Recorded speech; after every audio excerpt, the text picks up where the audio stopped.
Hey guys, it's Joanne. Just real quick before we get started with this week's episode, I want to let you know that today's episode is sexually explicit. It is absolutely not appropriate to be listened to in front of children or anyone who's not ready to hear sexually explicit content. Okay, here's this week's episode. You are listening to the Fancy Free podcast where my guests and I tell our most embarrassing, funny stories so that we all feel less alone in our imperfections and forge connection through vulnerability and humor. I'm Joanne Jarrett and I'm your host. And today I have with me Katie Love. Katie is a writer, comedian, and the producer of Laugh Gallery, an unscripted series featuring funny people reviewing art. Katie performs at such venues as the Comedy Store, Hollywood Improv, Laugh Factory, and Flappers. She is the author of the novel Cubicide and the upcoming memoir 2 Tickets to Paradise, From Cult to Comedy. Katie resides in Los Angeles with a 20-pound cat and no regrets. Learn more about Katie at writelaughLove.com. Katie, thank you so much for being with me today. Thank you, Joanne. I'm so excited.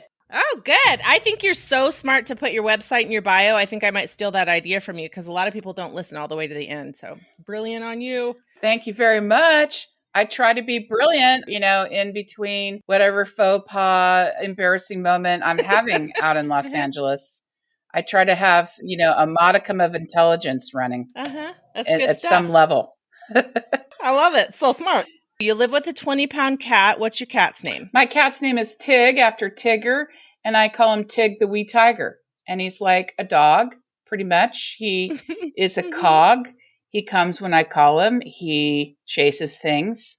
He talks to me. I should probably try walking him. I think that could get me some dates, walking around the neighborhood with Tig. Yeah. Have you ever tried to put a harness on him? No, I have not. But when I adopted him on Mother's Day about 8 years ago. They said that he's good with dogs and that he's good in a harness, which just felt like a lot of information. Like, maybe he's not going to be that kind of a fetish cat with me. So let's just... Yeah, you're like, new life, new right? terms. Like, let's just see if we can have more of a demure cat. I don't know. So, no, let's give him some freedom to decide. Okay, let's get to know you a little bit better with your rapid fire questions. What was your very first job? My first job, I think I was 16, and hilariously enough, I was already married. What? I know. I was married and divorced by the time I was 21. So I got married like 2 months before I turned 17, and we wanted to buy a house at 18 because I was getting a chunk of change at 18. And so I had to get a job to establish some income. And so I got a job at Winchell's. He was working at Chevron. I was working at Winchell's. I looked like hell. I felt like hell. I ate all the donuts. And it was just an impossible schedule of getting up at 5 a.m. and running down there and making donuts. And then I had to wear a hairnet, which, that was the days of like, the beautiful big hair, the fair giant hair. Yeah, it was that's humiliating for any teenager, right? Much less an 80s teenager. Much less a teenager that's married already, which was probably humiliating enough. At the time, I thought it was cool. And then, I don't know, 6 months in, not so cool. And I was not pregnant, just for the audience. No, I did not have a bun in the oven. I thought I was in love and grew up in what I consider a cult religion. And you didn't date, you just got married. So as soon as I started dating, I basically got married. Yeah. All right. I feel like we need to rewind a little bit. If you don't mind, sure. I am curious and nosy, and I really like people and their stories. And so I want to hear your story. Just tell us Absolutely. Like the capsule version of how you came to be where you are today and where you started. Sure. I grew up as a Jehovah's Witness, essentially. My mother died by suicide when I was 9 years old. And my sister took me in. She was 14 years my senior. And so she was in the ripe old age of her 20s and decided to take me in and make me part of her home that she shared with her husband and new 2-year-old toddler. And so at the time, she was studying with Jehovah's Witnesses. She was very zealous. So, the first thing I was told after finding my mother had killed herself was, hey, do you want to see your mother again? Now, what 9-year-old kid isn't going to say, yes, please? And do you want to see her happy? And of course I did. Well, if you do everything that Jehovah says and be this perfect little Jehovah's Witness, you'll see your mother again in paradise. Well, I went from this latchkey kid watching Dark Shadows and which was, for the audience that may not know what Dark Shadows was, it was this kooky 70s, very macabre soap opera that featured vampires just feeding on whatever they could find, mostly women. Oh my gosh, a little sidebar here. I had a guest of several weeks ago who is an attorney, and her funny story was about getting caught dumpster diving by opposing counsel. She had a reason for it. But anyway, she said that the thing she's loving these days is Dark Shadows. She bought the entire DVD collection. It's like 100 DVDs. I should get that. In a coffin. It's in a coffin. No, I need that. This will make me revisit the best part of my childhood. So I grew up basically watching Lucille Ball and Jerry Lewis for comedy, and then Dark Shadows for my drama. And my mother was working all the time, and she had a real problem with depression, obviously, and alcoholism. And I was this latchkey kid. So suddenly she's gone, and now I'm living with my sister in this really religious household. And I was basically running the household for as long as I can remember, the other household. And so now I was looking at this Jehovah's Witness thing, and I had to go preaching, and I had to show up at school and say, I don't celebrate Christmas and I don't salute the flag. I am no part of this world. And the teacher was like, okay, why don't you go ahead and take your seat, and we'll get started with your first day here at school. So, I mean, day to day, it was all about the preaching, the world's ending. And it did make me have a love for speaking, of course. And I have, the corner on knock knock jokes in the world. But I basically stayed in the religion because if you leave, you lose your family. And that was the only family I had, was my sister and her kids. And I have a brother, but he was not part of the Jehovah's Witnesses and never has been. But he had gone off to Vietnam when my mother first died and went on to have his own family. And we're very close now. But I finally left the religion, on my 30th birthday. And I've been out of the religion for a while, which I'm not going to tell the audience exactly how many years, because I live in Los Angeles. And we can do mental math, and you know don't want what? us to do that. I am perpetually at 49, and that's what my dating profile says. So I do a lot of math to make sure my dating profile matches with my Facebook profile. And that's about the only math that I know how to do. So I left the religion when I turned 30, and I left it in the Bahamas, fornicating with an islander. And here's why that's funny. The carrot that the Jehovah's Witnesses use to say, hang in this religion, even though there's no fun, no premarital sex, no dating, no this, that, is that you will be rewarded with living in paradise for eternity. And I literally left my religion on Paradise Island in the Bahamas, fornicating my brains out on a white sanded beach. So my memoir is kind of the story of about what that's like to grow up in that. There's a very dark side to the story, which, that's for another episode, folks. But, there was a lot to overcome, and then just kind of being in the world again. And then just to punish myself even further, I said, why not comedy? And I went from being in a cult to a whole different kind of cult and became a comedian. So that's kind of just the big, overview of that. I got married when I was 16. We had to go to a judge and ask for permission to get married. And, chances are if you have to go to a judge to ask if you can get married, it may not work out. I just want to give that as you're just throwing that out there. Just a little bit of forewarning that it may not work out. That's a morsel of wisdom to tuck in your back pocket.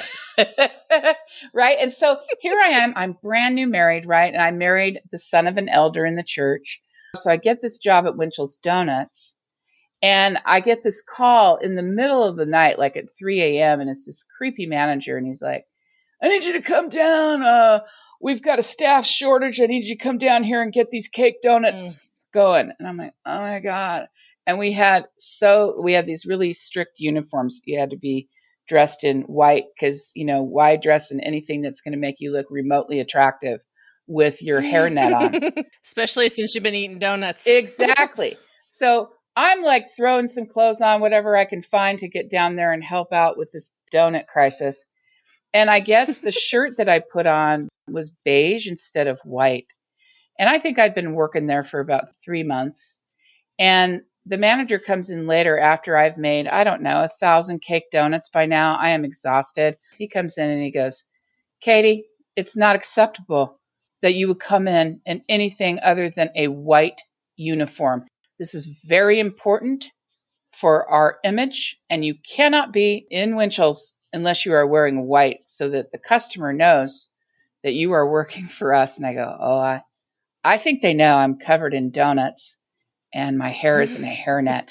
At the time that he was giving me a hard time, I was holding this tray of little frosted cake donuts that I just pulled out of this gross fryer. And it became very clear that it was time for me to leave this adventure. And I just held up my hands and dropped the tray and said, I quit. Oh. And then all the little donuts went rolling all over the place. And I stood there and just sort of watched it in slow-mo, like just slow motion, these rolling donuts. I think it was the first time I'd stuck up for myself at all, since my mother had died to up to this, this grand donut extravaganza moment. No one's going to tell me I can't wear beige. I was out of there, man. And so that was my first job, was Winchell's Donuts. Ugh. Right? Yeah. Oof, that's a good one. Have you ever met a celebrity? I have. When I first came to Los Angeles, this is so embarrassing. I even cringe because it was just so unprofessional. I go to the Improv because I'm trying to get on at the Improv, and that's like the club, right? I'd been on at the Laugh Factory. I'd been on at the Comedy Store, and I was pretty excited. Things were starting to move a little bit. But I really wanted to get on at the Improv. That's where all the stars went, darling. And I wanted to get on the stage, and I knew no one. I knew Aisha Tyler when I first got to town. We had met in line in San Francisco when we first started comedy. But I just knew I needed to get up at the Improv. So I'm at the Improv bar. I'm sitting at the bar, and I am sloshed, which I couldn't have gone up anyway. That's kind of a rule. Like, you don't just like drink and then go out. It's my rule. Like, I just would never do that. But I'm having a good time, and I'm having a few drinks, and I see that Jerry Seinfeld is at the end of the bar. And I am so excited because I have just written a spec script for Seinfeld. And why doesn't the world know about this yet? I can't even believe this luck. So I'm sitting at the bar. I'm at a bar stool, and I just lean back and I look down the row of amazing, famous comics that are sitting at this bar, and I go, "Hey, Jerry!" And he leans back. I go, "I wrote a script for you." He's like, "Great." And then he just leans forward, and then I'm just sitting there like a dork, and I feel really embarrassed. And for whatever reason, I was ordering calamari, and the calamari came, and I said, "Calamari for everyone." And I thought that was the funniest thing that I had ever said. And then I proceeded to sit there with my calamari by myself, this weird new comic in town, and do a high-pitched giggle. And I giggled and ate that calamari at the end of the bar like a freak. And to this day, Jerry has never called and said, "Hey, what was that script about?" Let me read that script. Oh, shoot. So that never happened. All righty then. Gosh darn it. Well, that's his loss. Right? That's what I have to say about that. That's what I think too. Well, never mind then, Jerry. I'll move on to someone else. Never mind. Calamari for everyone. And sometimes I still say that. It's like, I don't know, 25 years later, and I'm still, every once in a while, I'll just say it. Because it's just like, in case you want calamari, you could get some of mine. And I don't know, I think it might bond people. So it's still something I say that makes me laugh to this day. And I invite the audience to also say it if it makes them happy. It's very fancy sounding. Okay, have you ever met someone with a strange name? My guitar teacher, when I was a teenager, his name was Rocky Stump. And we lived out in the country in a little town between Sacramento and San Francisco called Dixon. So we had this little weird piece of farmland and this red crooked house. It was on a crooked foundation, I used to call it. A little crooked house on the prairie. And so Rocky Stump would come out there, and we would sit outside, and he would teach me guitar. And My sister would always come out and preach to him. She was constantly like trying to give him the Watchtower and Awakes. And he was just such a cool hippie, man. And he'd be like, religion isn't for me, man. Just live by the golden rule, man. I'm Rocky Stump. And he was my hero. And I don't know whatever happened to him. So hopefully all is well with Rocky Stump. You should Google it. Yeah. Okay. What's your home decorating style? I have an affinity for all things royal. And then I get to use this fake Elizabethan voice when I talk about it. But I have a hand-painted throne. I have crowns everywhere. I have crown pillows, crown stamps on things. I have little crown plaques. I not wear crowns on my head because that would be really awkward. But I have crown necklaces and jewelry, this little crowns on it. And I did this really fun video for the show I produced, Laugh Gallery, where we review art and try to erase the elitism or have a bridge to buying and supporting local artists. So I reviewed a piece that I purchased called The Queen Bee, and it hangs in my bedroom, and she has a crown. And I did this fun piece where I showed everyone my crowns. And then I lost some friends after that. I just don't think people understand what it is to be friends with royalty. Just too much pressure. But that's on Instagram. If anybody wants to see it, laugh_gallery. That's my decorating style. Royalty. Nice. What TV show are you hooked on, or what's been your favorite binge watch? Okay, this is crazy because I just finished 3 seasons of A Million Little Things. And, it's got a really deep sense to it, a deep foundation, because they lost a friend to suicide. And of course, I lost my mother to suicide. So I was interested to see how they were going to handle this. And they've done a very good job of that. However, the support from the friends in the show is very exaggerated. I just can't get enough of it. I laugh out loud. I don't know where they got these friends, but everybody supports each other to the degree that one character, Gary, loses his dog. And the entire group stops what they're doing. And I mean, one's a lawyer. They have all these important things they're doing. One lady just had a baby. It's like everybody stops what they're doing and they go help this friend with whatever crisis might be happening. She's dragging her placenta around looking for the dog. And she's like, I got to go help my friend. It's just ridiculous. I mean, I just flew into Burbank last week and I couldn't get any friends to pick me up at the airport. And there is a Lyft and Uber driver shortage. I had to take a taxi. Oh, that's expensive. Right? Where were the Million Little Things cast then? Nobody was there for me. Back on it. I just finished season 3 and I really hope there's a season 4. I haven't been able to find it yet.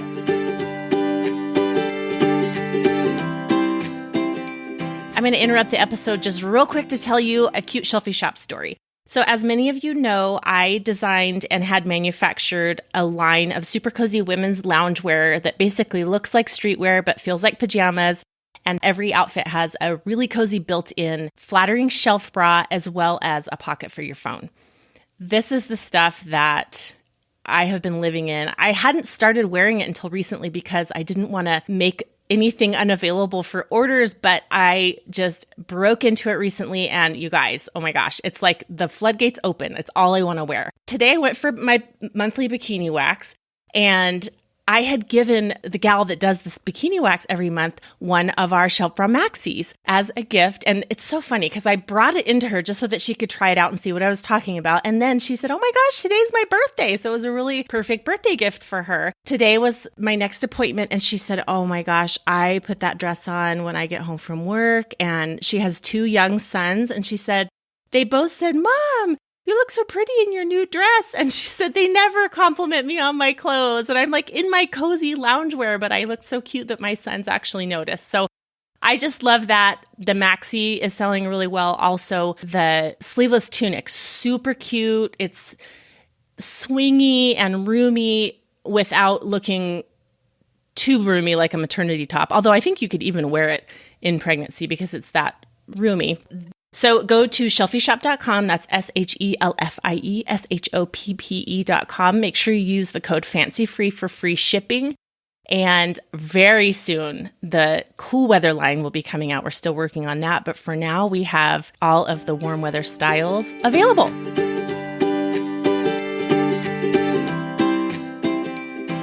Well, as you know, the point of this podcast is to share our not so fancy moments so that everyone is reminded that nobody's as fancy as they look, no matter how educated and polished and well put together we seem at times. So what do you have for us today? Well, I think I'll tell this story that I'm going to call Mae West Meets the Murderer. I think I'm just going to call it that. I've never called it that before. I do a tiny version of this in my stand-up, but I've never had the beautiful opportunity as I do today to tell this story properly. So I'm very honored to tell it. Awesome. All right. So Yay. I am on every online dating site known to man and woman and anything in between. I'm an online dater. And I took a break during COVID, but I am ready to go back on and just throw myself in there as the royalty that I am. So I'm on this online dating. This is about 5 years ago when the Clinton-Trump election was going on. I find this picture of this guy and he looks just smile as wide as the river that he's standing in. He's in fishing gear. He's in this river. It looks like it's Montana. And I'm like, he looks like a nice guy. I really like nice guys. Just good looking, but to me, sweet is really sexy. So we decide that we're going to go on a date. And we go to this local LA taco place and he loves it. And this is where he wants to take me. Great. And they serve free bean dip and chips and salsa are my favorite snack. So bean dip comes out and so does the chips and salsa. And I am all over this stuff. I love this bean dip. There was never a moment where I said to myself, hey, Katie, you're on a date. Maybe we back off the bean dip. Nope. I just kept eating the bean dip and had no thought about it. Now, I am the kind of why don't you come up and see me sometime, Mae West? Let's do this thing.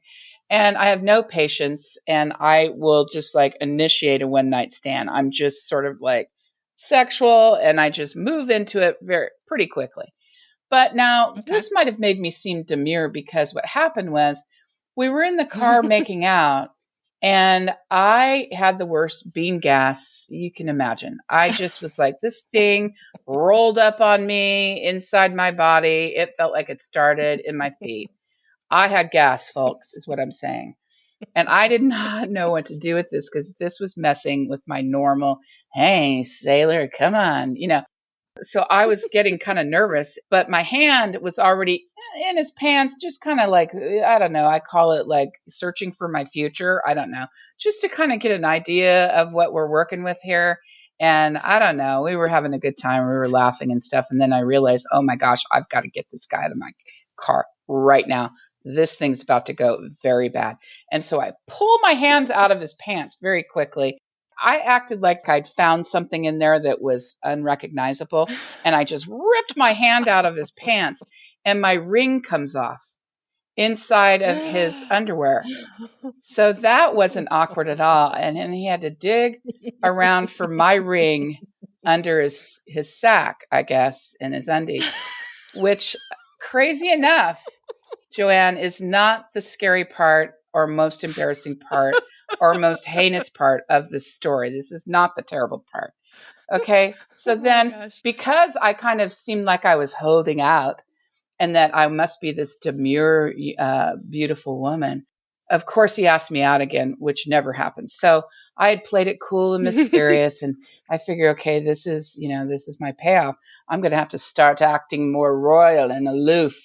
So we dated on and off for a couple of months and it was, mostly physical and he was super quiet. That's the thing. The guy never really talked a lot. And let's face it, I'm going to do the talking for both of us. And it was just great sex. That'll work. Also, right? Also, he took out my recyclables. So we would have this great sex and then he'd take out the garbage. I mean, you got to love that, right? And then, the election's getting closer and one night, we started talking about it. Note to self, never talk about politics in the middle of foreplay. Oh, boy. So this quiet guy finally gets very animated and he's talking to me about his hatred for Hillary Clinton and his love for Trump, which was the opposite of my beliefs. And I realized, oh, hell, what have I done? I don't have anything in common with this person right now. Sorry to the Trump supporters, but that's just not me. And I just try to be oh, well, you know what? Just make sure you vote. He goes, you know, I can't vote. And I'm like, no, you have to vote. It's really important. You can't have all these strong opinions and then not exercise your right to vote. And that was just a really big deal for me because Jehovah's Witnesses don't vote. They say we're not part of the world and we're not going to vote, and they don't. And so when I finally got the rights to vote, I am adamant about voting. I think it's just a really important right to exercise. So I said, why aren't you voting? Of course you have to vote. And he said, I told you I'm a felon. Now, Oh, I'm sitting there I'm not going, sure I would have forgotten that. because I told you, I know I told you. And I'm like, no, I was trying to think back, like the bean dip and losing the ring under his scrotum. When did he tell me that he was a felon? When did that happen? I don't remember this. So I said, of course, you know, like anyone would say, I said, well, wow, what did you do? And how long were you in for? And he's like, 25 years. 25 Whoa. years. I'm thinking this has got to be a massacre. Oh my God. I am like really disturbed by this. And remember, I'm naked under a sheet. Like, please tell me this was embezzlement. Yeah. And I said, so what did you do? And he goes, I killed someone. And then I say, oh my God. And I've got like chills from head to toe, right? And I'm thinking about all the times we've been together and all the garbage he's taken out. And I'm just thinking to myself, am I safe? Well, is he rehabilitated? Like I started going through all like the woke questions, Wow. like, well, he served his time. I should be kind. Well, wait a minute. Like, how did I not know this? And where was my intuition between the trapped farts and the lost ring and the need for attention? Right. And I just had all this like crazy, like, get him out of the house. And then we're standing at the door. And of course, this time he didn't take out the recyclables. And I'm thinking, oh my God, how did this happen? How did I sleep with a Republican? Okay, right. That's the punchline that I always tell in this, like in the short version of this, right? But then, I mean, truth be told, yeah, that's a 2-minute joke when I do it on stage. But the thing that was so convoluted for me was that it really made me look at my entire way of being and dating, this whole like, you know, false bravado. Your selection criteria. Right? Did you get any more details? Because I'm the curious sort. Okay, I did. If somebody tells me they kill someone, I'm like, I'm going to need to know more about that. No, I mean, I was a writer for the LA Times for a while. Self-defense? Was it? No, I'm a journalist. So I was like, he shuts the door and I'm like, on the couch, wrapped up in the sheet. You sleuthed it. And I'm Googling the hell out of this thing. And so I found the whole case online through the LA Times. It was something that happened when he was just a freshman in college, I think. And it was a traffic. It was where they accidentally hit this guy, and the guy that owned the car had a bunch of tickets or whatever, and they wanted to go over there and scare this guy. And they brought a gun to this idea, and he shot the gun and it killed the guy. But they really went over there to try to scare him.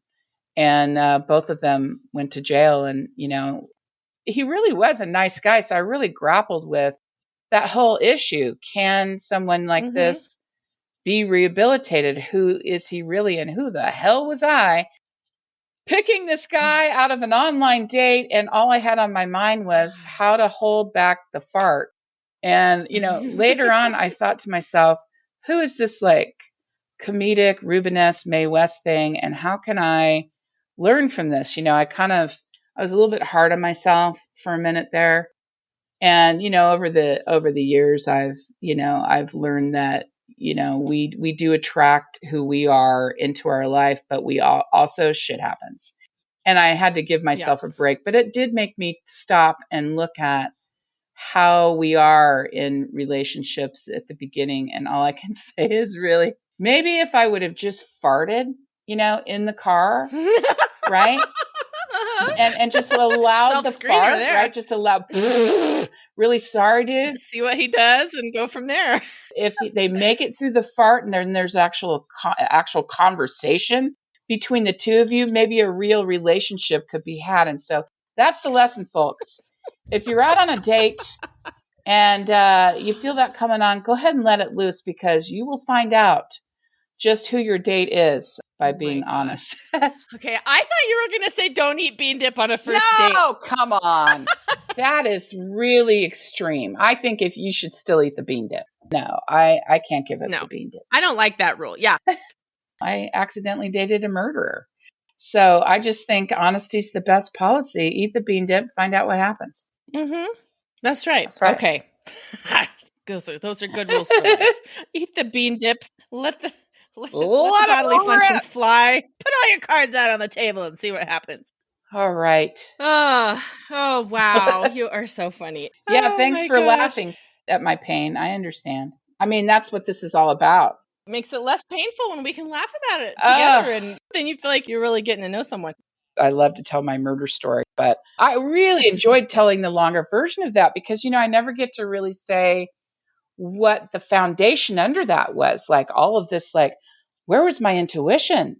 It was in his underwear next to my ring. I don't know. But, I never really got to say that part. And I just really enjoyed that opportunity to talk about, because, comedy always has this Greek tragedy comedy thing. So there's always something that's got a little tinge. Something to explore. Yeah, of pain to it, where you're like, and so you write a joke about it. And so that's what I did, once I kind of recovered from what the hell just happened and who's going to take out my garbage now. Once I got through that, I wrote a joke about it. But it's difficult on stage sometimes to cover all the nuances of something that I'd love to cover. Yeah, for sure. That I like to cover as a storyteller, or I like to cover in an essay. So that was just so fun.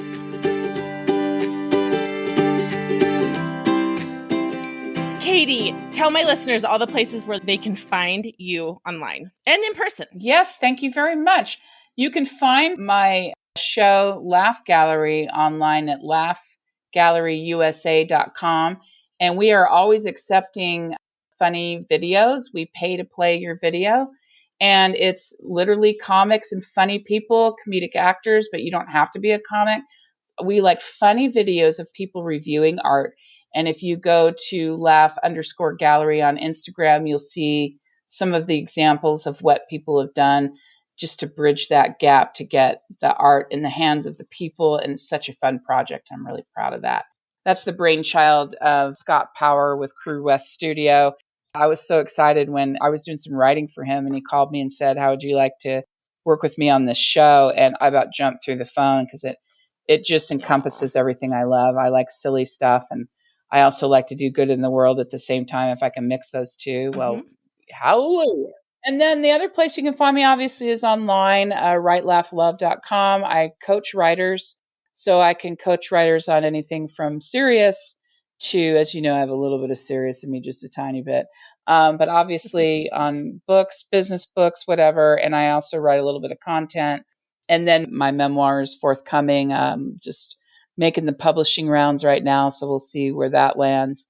And then I'm starting to head back on stage. And then, of course, Laugh Gallery will put together exhibitions and stand-up, where our stand-up comedians that have done our fun videos, we'll also have them live with some artists. And we'll have a really cool hybrid show for Laugh Gallery, which will be a live version of the show's concept, which will be really cool. Oh, fun. Yeah, we're doing some really fun things. So I will be out there telling my wackadoodle stories.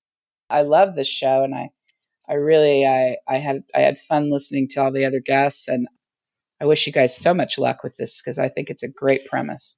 Oh, well, thank you. It was so much fun having you on. I'd love to have you on again soon. And I will definitely link to all of your places where we can find you in the show notes at fancyfreepodcast.com. Thank you. So, oh my gosh, Katie, thank you so much. Thank you very much.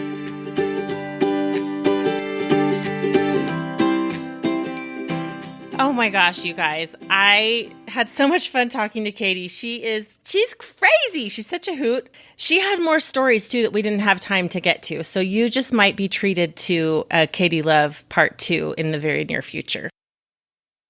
Make sure to check out today's show notes at fancyfreepodcast.com/episode 115 to get all the links to the things that we mentioned in our conversation. And I just want to let you know that Katie will be appearing at the Laugh Gallery live event at ArtShare in LA on September 25th. If you're interested in attending or want more details, make sure you follow laugh_gallery on Instagram for details. You have one more week to join the Fancy Free Tribe newsletter mailing list. to be entered to win one of 3 Flecks of Gold journals from Rachel Nielsen of 3 and 30 Takeaways for Moms podcast. And you guys, if you didn't listen to last week's episode, you have to go back and listen. Rachel is absolutely adorable. Her story is hilarious, and her Flecks of Gold journal is amazing. On Wednesday, July 4th, I will be picking 3 winners randomly from all of the participants in the Fancy Free Tribe newsletter list. So if you haven't yet joined, go to fancyfreepodcast.com, scroll all the way down to the bottom. All we need is your first name and your email address, and you will be entered to win a gorgeous Flecks of Gold journal, which would be so good for you to use yourself or to give as a gift. Next week on the show, we have Carol Miller, and you guys, this was such an interesting interview. She is such a creative entrepreneur. I was just fascinated by the different business concepts she's come up with, and you are going to love this episode. Make sure that you press follow on whatever podcast listening platform you're using so that new episodes pop into your feed each week. If you have a story to tell, make sure to email notfancy@fancyfreepodcast.com. I have a really fun one for you guys, but I don't have it quite put together. So you have that to look forward to next week too. So next week we will definitely have a listener story segment. If you want more connection, laughter, and sharing, join the Fancy Free Facebook group. It's our own little private slice of the internet. The question of the week this week is, what is the most surprising fact that you found out about somebody that you felt like you should have already known really well? Also, make sure to go to shelfieshop.com, SHELFIESHOPPE.com to buy your super cozy built-in shelf bra loungewear designed by me and manufactured here in the United States. If you use the code FANCYFREE, you'll get free shipping within the US, and orders are available worldwide. Have a wonderful week, and remember, no one is as fancy as they look.